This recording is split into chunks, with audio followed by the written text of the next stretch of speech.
రవీంద్రనాథ్ గారు మరొక కాలర్ అయితే ఉన్నారు నిజామాబాద్ నుంచి గంగాధర్ గారు నమస్కారం అండి.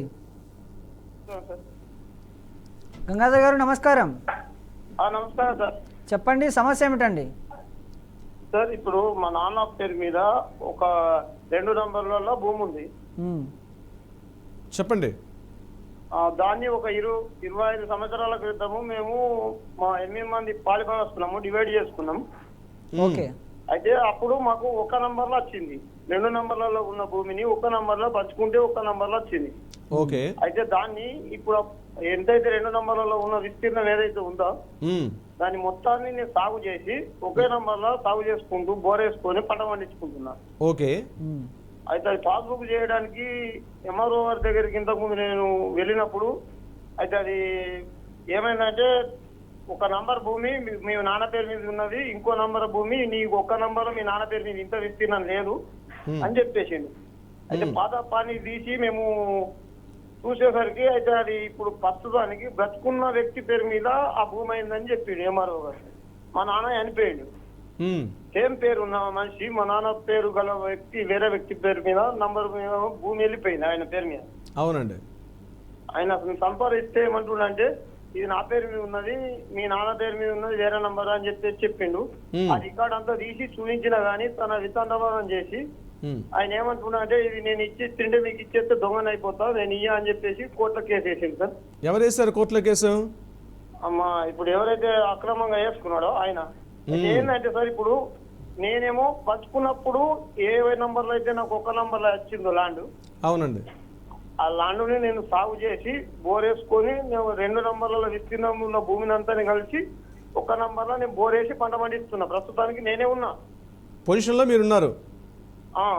అయితే ఆ వ్యక్తి ఏం చేసిందంటే మా నాన్న పేరు మీద ఇంకో నంబర్లో ఉన్న భూమిని ఆయన పేరు మీద చేసుకొని ఆ వేరే నంబర్లో ఉన్న ల్యాండ్ ఆయన అమ్ముకున్నాడు. అర్థమైందండి సార్. మీరు ఏం చేస్తారంటే ఫస్ట్ మీరు ఇప్పుడు ఉన్నటువంటి ఎంఆర్ఓ గారికి అక్కడ సర్వే పెట్టమని చెప్పి ఒక రిక్విజేషన్ లెటర్ ఇవ్వండి సార్. గవర్నమెంట్ సర్వే పెట్టమని చెప్పి రిక్విజేషన్ ఇవ్వండి ఫస్ట్. మీరు చేయాల్సిన ఫస్ట్ పని అది. సో గవర్నమెంట్ సర్వే పెట్టమని చెప్పి రిక్వెస్ట్ ఇచ్చిన తర్వాత ఎంఆర్ఓ గారు తప్పనిసరిగా గవర్నమెంట్ సర్వే చేయాలి. దానికి సంబంధించిన కొంత ఫీజు ఉంటుంది, అది కూడా మీరు చెల్లించాలి. మీరు వీలైతే ఇదే విషయాన్ని ఆర్డీఓ గారి దృష్టిలో కూడా మీరు ఒక రిక్విజేషన్ లెటర్ పంపించండి. మీ ఎంఆర్ఓ గారి దగ్గర మీకు సమస్య వస్తుంది కాబట్టి ఈ 2 కంప్లీట్ చేసిన తర్వాత గవర్నమెంట్ రిజిస్ట్రేషన్ చేసుకోండి. మీ దగ్గర ఆర్ఓఆర్ అనే ఒక డాక్యుమెంట్ ఉంటుంది, ఆర్ఓఆర్ అంటారు దాన్ని. ఆ ఆర్ఓఆర్ డాక్యుమెంట్లో అక్కడ ఏముందని చెక్ చేసుకోండి. పహానీస్ ఎన్ని సంవత్సరాల పహానీస్ మీరు చూశారు? ఒక 1982 నుంచి మా నాన్న పేరు మీద ఉంది సార్.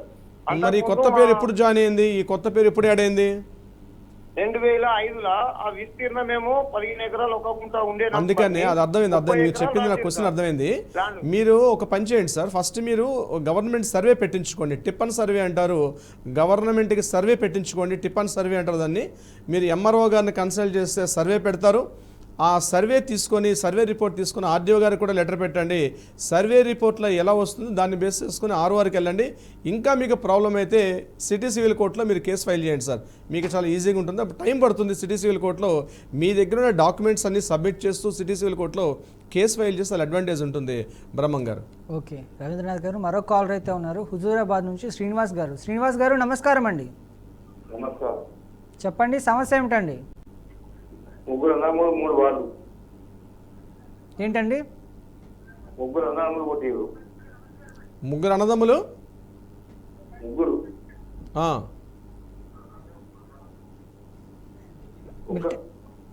అన్నదమ్ములు కొట్టిరు. కాదండి, మీరు టీవీ చూస్తున్నారా? శ్రీనివాస్ గారు టీవీ చూస్తున్నారా? ఓకే, కట్ అయినట్టుంది. శ్రీనివాస్ గారు మళ్ళీ ప్రయత్నించవచ్చు. రాఘవరావు గారు లైన్లో ఉన్నారు. రాఘవ్ గారు నమస్కారం అండి. నమస్కారం సార్. చెప్పండి సమస్య ఏమిటండి? మా సమస్య వచ్చేసరికి మా తాతల నాడు సంపాదించిన భూమి సార్ 1945లోది. అయితే మా తాతల నుంచి కూడా మా వారసత్వంగా వస్తుంది. అయితే మేము మా మేనత్తుకు కొంత కట్నం ఇచ్చాము. మిగతాదంతా ఆ ఒరిజినల్ డాక్యుమెంట్ తో మా దగ్గరే ఉంది డాక్యుమెంట్. కానీ దాన్ని ఎవరికి పార్టీషన్ ఏం చేయలేదు, మా నాన్నగారు ఒక్కడే. అయితే ఏమైందంటే 2014-15లో మీటింగ్ మీ భూమి ఆంధ్రప్రదేశ్ సార్ మీటింగ్ మీ భూమి కార్యక్రమంలో అప్పుడు ఆన్లైన్ లో మార్పులు చేశారు. ఆన్లైన్లో మార్పులు చేసినప్పుడు అప్పటి నుంచి మా తాతల కిందే ఉంది, మేము కట్టించుకోలేదు. అయితే అప్పటి వరకే ఉన్న భూమిని, ఎకరం 55 సెంట్ల భూమిని ఆన్లైన్లో వేరే వాళ్ళ పేరు మీద మార్చారు సార్. ఓకే. మార్చిన తర్వాత ఇప్పుడు వాటిని ఎందుకు మార్చారు, ఇప్పుడు మేము ఈ ఒక 2000 సంవత్సరం నుంచి మా తాతగారు ఈ వెరిఫికేషన్ అయ్యి చూపించడం కోసం అని చెప్పేసి చూస్తే దాంట్లో భూమి లేదు, వెబ్సైట్లో లేదు. ఫీల్డ్ పరంగా ఉంది భూమి, కానీ వెబ్సైట్లో లేదు. వెబ్సైట్లో లేదని చెప్పి అప్లై చేశాము. అప్లై చేస్తే సర్వే, అక్కడ అప్లై చేసిన సర్వే పెట్టించమన్నారు. సర్వే మీరు ఏ ప్రాంతం అండి మీది? మీ ప్రాంతం ఎక్కడ? ఆంధ్రప్రదేశ్, గుంటూరు జిల్లా. గుంటూరు జిల్లా. ఓకే. గుంటూరు జిల్లా. అయితే సర్వే పెట్టించాం. సర్వే పెట్టించిన తర్వాత కూడా అదేమైందంటే ఆ భూమి మా మేనత్త గారి ల్యాండ్ లో కలిసింది. వాళ్ళ నెంబర్ వేయలేదు, మా నెంబర్ లో మాది అయితే ఖాళీ ఉంది. మొత్తం అమౌంట్ ల్యాండ్ సరి చేసేసి వాళ్ళ దాంట్లో ఎక్కించేశారు. అయ్యో. వాళ్ళ నెంబర్ వాళ్ళకి ఎక్కించలేదు. ఇప్పుడు మళ్ళీ వాళ్ళని ఆయనే వచ్చి, మా మేనత్త గారి భర్త వాళ్ళు వచ్చి, ఇది మాది కాదు, మా నెంబర్ ఎక్కించలేదు, ఇది వేరే నెంబర్ అని చెప్పేసి అడుగుతున్నా సరే అలా కాదు, మళ్ళీ సర్వే చేయాలి, మళ్ళీ రకరకాల కథలు చెప్తున్నారు సార్. ఏమన్నా కేసు వేయచ్చా? ఎవరు చెప్తున్నారు? మీరు చెప్పిన కథలు ఎవరు చెప్తున్నారు?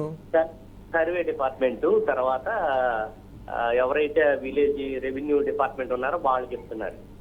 మార్చట్లేదు. మీరు సర్వే చేయించారా మీ ల్యాండ్ని? చేయించాము. ఎప్పుడు చేయించారు? చేయించి కూడా ఒక 2 సంవత్సరాలు అవుతుంది. అందులో ఏమైనా వచ్చింది? సర్వే చేయించినప్పుడు డాక్యుమెంట్లో హద్దులు ఎవరెవరు వచ్చాయి అందులో? హద్దులు వచ్చేసరికి పక్కన వాళ్ళు, అదే మా మేనత్త గారు. ఇప్పుడు మీరు ఏదైతే ఇప్పుడు మీరు వివాదం చెప్తున్నారో, మీ మేనత్త గారు మీ పేరు సంబంధించినటువంటి అవే విషయాలు అక్కడ హద్దుల్లో ఉన్నాయా? అలాగే ఉన్నాయా? అలాగే ఉన్నాయండి. మరి ఆ సర్వే రిపోర్ట్ ఉందా మీ దగ్గర? సర్వే రిపోర్ట్ తీసుకోలేదు. వాళ్ళు మామూలు ఫీల్డ్ సర్వే చేసేసి వెళ్ళిపోయారు. మాకు రిపోర్ట్ అంటే ఇవ్వాలి. ఆ రిపోర్ట్ కాగితం ఇవ్వమంటే మీది పర్ఫెక్ట్ గా ఉందని చెప్పారు. ఓరల్గా ఇవ్వడం కుదరదండి. సర్వే రిపోర్ట్ కాపీ తీసుకొని ఎంఆర్ఓ గారిని సబ్మిట్ చేయండి కంపల్సరీ. మీ దగ్గర సర్వే రిపోర్ట్ తీసుకోవాలి. అది మీరు పేమెంట్ చేశారా గవర్నమెంట్ సర్వే చేసినప్పుడు? అప్పుడు పేమెంట్ చేసామండి, 500 కట్టించుకున్నారు. అవును, గవర్నమెంట్ ఫీజు చలాన్ ఉంటుంది అది. సో మీరు ఆ సర్వే రిపోర్ట్ తీసుకునే రైట్ మీ దగ్గర ఉంటుంది. మీ దగ్గర ఖచ్చితంగా తీసుకోండి సర్వే రిపోర్ట్ ఏమి ఇచ్చారన్నది. సర్వే రిపోర్ట్ మీరు ఫస్ట్ కలెక్ట్ చేసుకోండి. రిపోర్ట్ కలెక్ట్ చేసుకున్నాక ఇప్పుడు మీరు చెప్పినట్టుగా డాక్యుమెంట్లో ఏదైతే ఉందో ఇమ్మీడియట్గా మీరు ఏం చేస్తారంటే ఎంఆర్ఓ గారిని, ఆర్డీఓ గారికి వాట్సాప్లో కానీ లేకపోతే మెయిల్స్లో కానీ సంప్రదించండి. ఒకేసారి మీరు డైరెక్ట్గా వెళ్తే వాళ్ళు రెస్పాండ్ కాకపోవచ్చు. మీరు టైం తీసుకొని వాట్సాప్లో లేదా ఎవిడెన్స్ కూడా మీ దగ్గర ఉంటుంది, వాట్సాప్లో చేయండి. అదేవిధంగా మెయిల్స్లో కూడా సర్వే రిపోర్ట్ను పంపించి ఈ రకంగా మా సర్వే రిపోర్ట్ ప్రకారం మేము వీఆర్ ద లీగల్, మేము రైట్స్ ఉన్నాం, మాకు ఇక్కడ ఉంటుంది, మా హద్దులు ఇవి, మా యొక్క స్థలం ఎంత ఉందని చెప్పి, మా యొక్క ల్యాండ్ ఎంత ఉందని చెప్పి మీరు చెప్పండి. వాళ్ళు రెస్పాండ్ అవుతారు. రెస్పాండ్ కాకపోతే ఫైనల్గా లాస్ట్గా మీరు ఏం చేయాలంటే దీన్ని CCLA అంటారంటే మీ భూ సంబంధ పరిపాలన అధికారి ఉంటారు, మన మొత్తానికి స్టేట్కి ఒక ఆయన ఉంటారు, సెక్రటరీ ఉంటారు, ఆయనకు ఒక లెటర్ పంపించండి. ఫస్ట్ మీరు ఆయన పంపించే ముందు కలెక్టర్ గారికి మీరు లెటర్ పంపించండి సార్. డైరెక్ట్గా వీళ్ళు కలిస్తే రెస్పాండ్ అవ్వకపోవచ్చు. మీరు కలెక్టర్ గారికి సంబంధించినటువంటి ఒక ఆన్లైన్లో ఒక మెయిల్ ఉంటుంది, ఆ మెయిల్ చేయొచ్చు లేదా వాట్సాప్ చేయండి. ఈ మొత్తం విషయాలతోటి కలెక్టర్ గారి దృష్టిలో పంపించినప్పుడు డెఫినెట్గా దాని రిజల్ట్ వస్తుంది. ఒకవేళ కలెక్టర్ గారిని పంపించండి, CCLA అంటారు, అంటే కమిషనర్ ఆఫ్ ద ల్యాండ్ అనమాట, స్టాంప్స్ అండ్ రెవెన్యూ సంబంధించిన వాళ్ళు ఉంటారు, వాళ్ళకి పంపించండి. డెఫినెట్గా మీకు న్యాయం జరుగుతుందండి.